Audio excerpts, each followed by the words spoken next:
பிறந்த நாள் கொண்டாட்டத்திற்கு சென்ற ஐடி நிறுவன பெண் மேலாளரை கூட்டு பாலியல் வன்கொடுமை செய்யப்பட்ட சம்பவத்தில் அந்நிறுவனத்தின் சிஇஓ உட்பட 3 பேர் கைதான சம்பவம் பரபரப்பை ஏற்படுத்தியுள்ளது.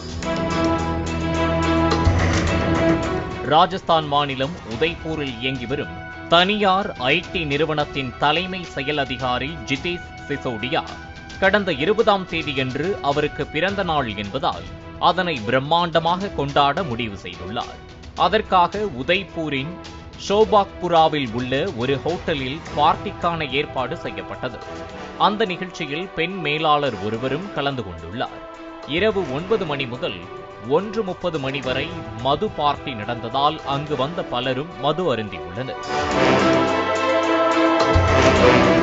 பின்னர் பெண் மேலாளர் ஹோட்டலில் இருந்து புறப்பட முயன்றபோது அங்கிருந்து பெண் உயர் அதிகாரி ஷில்பா சிரோகி என்பவர் தான் காரில் லிப்ட் தருவதாக கூறியுள்ளார். இதனால் அந்த பெண் மேலாளரும் காரில் ஏறியுள்ளார்.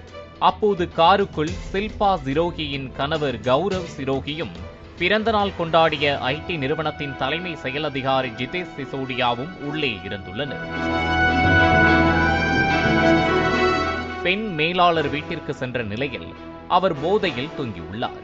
காலையில் எழுந்து பார்த்தபோது அவரது உடலில் காயங்கள் இருந்ததையும் உள்ளாடை மற்றும் சாக்ஸ் ஆகியவை காணாமல் போனதும் தெரியவந்தது. இரவு வாகனத்தை பாதி வழியில் நிறுத்தி வழியில் சிகரெட் போன்ற ஒரு பொருளை வாங்கி கொடுத்துள்ளனர். அதனை உட்கொண்ட பின் பெண் மேலாளர் மயக்கமடைந்துள்ளார். இதனையடுத்து கௌரவ் சிரோகியும் தலைமை செயல் அதிகாரி ஜிதேஷ் சிசோடியாவும் சேர்ந்து கூட்டு பாலியல் வன்கொடுமை செய்தது பெண் மேலாளருக்கு தெரிய வந்துள்ளது. பின்னர் காவல் நிலையத்திற்கு சென்ற பெண் மேலாளர் 3 பேர் மீதும் புகார் அளித்தார். மருத்துவ பரிசோதனை மேற்கொண்டதில் பாலியல் வன்கொடுமை செய்யப்பட்டது தெரிய வந்தது.